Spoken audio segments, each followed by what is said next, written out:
যা চোখটা খারাপ হয়েই গেল, সাথে মায়ের চশমাটাও চেঞ্জ করে নিলাম। সো কি করতে হয়েছিল, কিভাবে কি চোখ খারাপ হয়েছে, তো সবই বলবো আজকে এই ভিডিওতে। চলো শুরু করা যাক। কদিন ধরে আমার মাথা এত ব্যথা করছিল যে কি আর বলবো, মানে মাথায় আর চোখের কোনায়, মানে বুঝতেই পারছি যে আমাদের চোখের সমস্যা হচ্ছে। সো রাতের বেলাতেই মা আর আমি ডিসাইড করলাম যে নেক্সট মর্নিং আমরা দুজন মিলে চলে যাব রানাঘাট আই হসপিটালে। আর ট্রেনে যাওয়ার সময় একটা কিউট গোপালকে দেখতে পেলাম। সো হ্যাঁ, কথা বলতে বলতে আমরা পৌঁছে গেছি রানাঘাট নেত্রজ্যোতি আই হসপিটালে। সারাদিন যদি এত ফোন দেখা হয় তাহলে তো চোখ খারাপ হবেই, তাই না? ব্যাপারটা এমন না যে আমি দেখতে পাই না, আমি প্রপার দেখতে পাই, কিন্তু কদিন ধরে এত মাথা ব্যথা করছিল আর চোখের সাইডে ব্যথা করছিল যে চোখটা পুরোপুরি খারাপ হওয়ার আগেই মার আমি ডিসাইড করলাম যে চলো আগেই যাই, ডক্টরের সাথে কথা বলি, যদি আমাকে চশমা দেয় তো দেবে, না হলে জানি না কি ওষুধ দেবে, তো ঠিক হয়ে যাবে, কিন্তু চোখ খারাপ হওয়ার আগে যেতে হবে। একদম চোখ খারাপ হয়ে গেলে তখন সারাক্ষণ 24 ঘন্টা আমাকে চশমা পরে থাকতে হবে। এই জন্য আমরা টাইম নষ্ট না করে আগেই বেরিয়ে পড়েছি। আর আমাদের যেহেতু সব কাজ ফোনে, যেমন শুটিং করা, এডিটিং করা, ভিডিও পোস্ট করা, সারাদিন তো এই কাজই করতে হয় আমাদের বাড়িতে বসে, তো এই জন্য আমাদের ফোন দেখতেই হবে। যারা কোনো কাজ করো না, শুধুমাত্র সারাক্ষণ রিলস দেখছো বা অনেক ভিডিওস দেখছো, তারা বেসিক্যালি একটু কমিয়ে দাও ফোন দেখা, নাহলে কিন্তু চোখের প্রচণ্ড ক্ষতি হবে। সো আমার এই কথা বলাটা কারো কোনো যায় আসে না আমি জানি, কিন্তু হ্যাঁ, আমার ভাইও কিন্তু ফোন দেখে, ও কিন্তু কোনো ভিডিও সেরকমভাবে করে না, কিন্তু তাও ফোন দেখে, ওরও চোখে প্রবলেম হচ্ছে। মানে বেশি ফোন দেখলেই চোখে প্রবলেম, মানে কোনো কিছুই বেশি ভালো না, এটা হচ্ছে কথা। আর শোনো না, বলছি এই হসপিটালে একটা জিনিস ভালো, কি বলো তো, মানে একজন এক একটা জিনিস চেক আপ করছে, মানে সব যে যার স্পেশালিস্ট সেই চেক আপ করছে, এরকম টাইপ। মানে আমার খুব ভালো লাগলো। অনেক জায়গায় আমরা ডাক্তার দেখালাম, মানে একটা করে এখানে দেখিয়ে তারপরে অন্য এক জায়গায় যেতে হবে, আবার অন্য জায়গায় যেতে হবে। আর তোমরা হয়তো অনেকেই দেখেছো যে মা কিন্তু চশমা আগেই পড়তো। হ্যাঁ, মার চোখটা খারাপ হয়ে গেছে অলরেডি, সো মায়ের চশমাটা বলছিল যে মাথা ব্যথা করে, ওই জন্য বললাম কি চলো তুমিও একবার দেখিয়ে নাও, তোমার চশমার পাওয়ারটা আই থিঙ্ক চেঞ্জ করে দেবে। সো তাই হয়েছে, মায়ের চশমা কিন্তু চেঞ্জ করে দিয়েছে। আর এবার কিন্তু আমার চেক আপটা চলছে। আমার না মনে আছে 4-5 বছর আগে আমি একবার এসেছিলাম এখানে চেক আপ করাতে, সে মাথা ব্যথার জন্য, চোখে ব্যথার জন্য না, তো আমাকে কিছু ম্যাসাজ করতে দিয়েছিল এখানেই।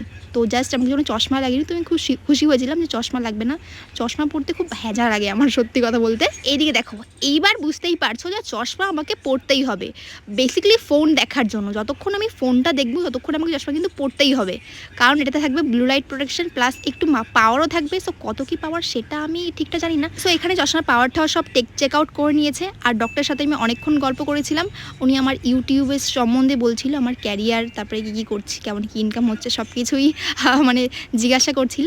সো তারপরে আমরা চলে গেলাম ওখানেই, মানে আই হসপিটালেই। আমি ভাবলাম চশমাটা বানাতে দিয়ে যাই। সো চশমার দাম পড়েছিল প্রায় 4000 টাকা, গাইস, ভাবতে পারছো?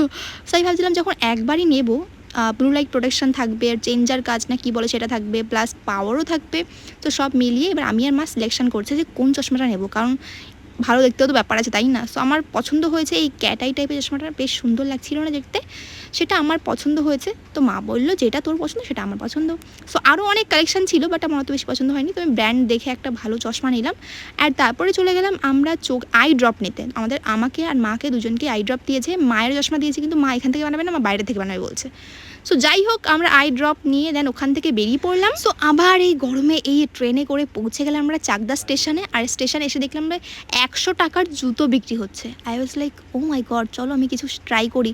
অ্যান্ড আমার পা না লিটারেলি গাইস এত বড়, আমার 8 নম্বরের জুতো লাগে। মানে ইউজুয়ালি মেয়েদের পা কত 4-5 নম্বরের জুতো লাগে, বাট আমার লাগে 8 নম্বরের জুতো। আমার পায়ে জুতো পাওয়া মানে একদম আলাদাই ব্যাপার। সো অনেক জুতো দেখছিলাম, সবাই পছন্দ হচ্ছিলো, মানে 100 টাকা এত সুন্দর জুতো, মানে আমার পছন্দ খুব হচ্ছিলো, বাট কোনোটাই না 8 সাইজের পাইনি। তো একটা পেয়েছি, এই খয়েরি কালার যেটা, সেটা পেয়েছি, তো ওটা পারচেস করে নিলাম। অ্যান্ড দেন দেখলাম রোড সাইডে এরকম ধরনের টেবিল কভার বিক্রি হচ্ছে, তো ওটা আমার খুব পছন্দ হয়েছিল, তো নিয়ে নিলাম। দেন চলে গেলাম আমার আইফোনের জন্য কভার নিতে। আইফোনের কভার কবে থেকে নেব করছিলাম, কিন্তু নেওয়াই হচ্ছিল না। তার কারণ হচ্ছে যে আমি যেই কভারগুলো সার্চ করছি আইফোনের জন্য স্পেশাল কিউট, বাট সেরকম ধরনের না কোথাও পাচ্ছিলাম না। ফাইনালি এই দোকানটা পেয়েছিলাম একটা পার্পল কালারের। কারা বিটিএস আর্মি আছো কমেন্টে একটা হাই করে দাও। সো এই পার্পল কালারের কভারটার দাম চেয়েছিল 200 টাকা, কিন্তু আমি 150 টাকায় পেয়ে গেছি। অ্যান্ড এবার উঠবো আমার বাসে। অ্যান্ড বাসে ওঠার সময় দুটো কুলফি খেয়ে নিলাম, যেটার দাম নিয়েছিল 15 টাকা পিস। তো সব দাম কেন বলছি আমি জানি না, কিন্তু আমার ইচ্ছা করছে বলতে। অ্যান্ড এবার বাড়িতে আমার ভাইরা রয়েছে, তো ভাইদের জন্য অনেক খাবার দাবার নিয়ে এবার আমি মাজা খেতে খেতে ট্রেনে বসে রয়েছি।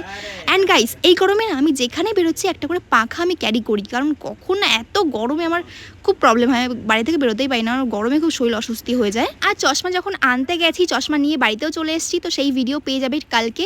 সো ওয়েট করো তার জন্য। আর তুমি যদি এখনও দেখতে চাও তাহলে ইউটিউবে কিন্তু চেক আউট করতে পারো এস রয়েস লাইফস্টাইল চ্যানেলে। আর দেখো এদিকে আমাদের বাড়িতে যেহেতু তোমরা জানো যে মিস্ত্রিরা কাজ করছেন, তো ওদের সকলের জন্য কিন্তু আমি এনেছিলাম দই, মিষ্টি, তাছাড়া স্প্রাইট।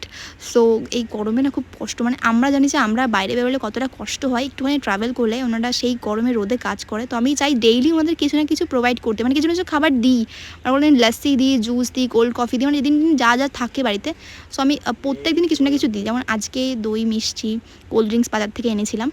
সো ওনারাও খুশি হয় আর আমাদের মনটা ভালো লাগে। আর তোমরা অবশ্যই জানাও যে আমাকে চশমাটা পরে কেমন লাগছিল গাইস, আমি জানি না।